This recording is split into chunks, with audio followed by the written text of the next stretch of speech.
মাছ ভাগ করা হয়ে গেছে। আমি সমান করে ভাগ করেছি। নিতাই, তোর মনে আবার কোনো সন্দেহ নেই তো? হ্যাঁ, সন্দেহ থাকলে বল, আমি আবার ভাগ করব। তোর ঝুড়ির মাছ আমাকে দে, আর আমার এই ঝুড়ির মাছ তুই নে। তা কি করে হয়? আমি দিতে পারবো না। মাছের ভাগ ঠিক হয়নি। যদি ঠিক হতো তাহলে আমাকে তোর মাছের ভাগ দিয়ে দিতিস। তুই কিন্তু বাড়াবাড়ি করছিস। যা দিয়েছি তাই নিয়ে চলে যা। এই মাছ আমি কিছুতেই নিয়ে যাব না। আমার ভাগের মাছ কম। নিতাই দাদা, তুমি কিন্তু আমার স্বামীকে অপমান করছো। স্বামীর অপমান আমি মেনে নিতে পারবো না। মাছ চুরির কথা আমি গ্রামের সবাইকে জানিয়ে দেব। এই পুকুরের মাছের ভাগ 2 গ্রামের সবাই পাবে।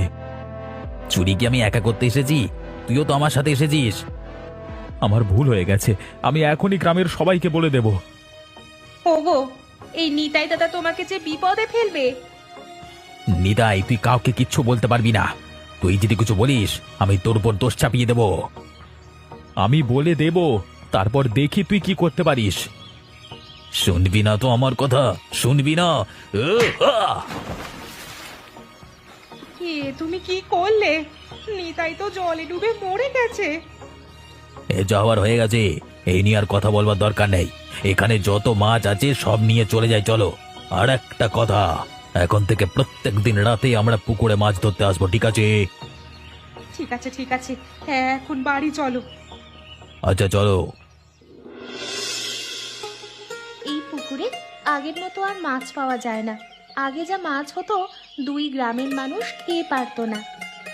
আমার কেন জানি মনে হয় মাছ কেউ চুরি করে নিয়ে যায়, নইলে মাছ পাওয়া যাবে না কেন?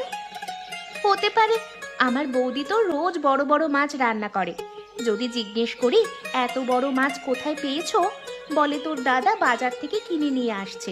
কোনো দিন আমাকে এক টুকরো মাছ খেতে দেয় না। তোকে না দিয়ে কেমন করে খায়? তোর বৌদি তো একদম সুবিধার না। বৌদির দোষ দিয়ে আর কি করব? আমার দাদার দোষ বেশি। আমার দাদার জন্য বৌদি আরো বেশি খারাপ হয়ে গেছে। রীতা, দেখ কি যেন ভাসছে। চল তো কাছে গিয়ে দেখি।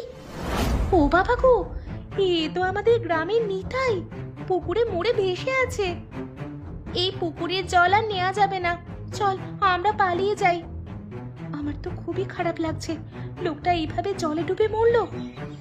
আমার কি মনে হচ্ছে জানিস, ওনাকে হয়তো ভূতে জলে ফেলে দিয়েছে, নইলে উনি জলে ডুবে মরতে যাবে কেন? আরে ভূত বলে কিচ্ছু নেই, এখন গ্রামের সবাইকে খবর দিতে হবে। তুই তোর গ্রামের সবাইকে খবর দিস, আর আমি আমার গ্রামের লোকজনকে খবর দিব। আরে লোকটার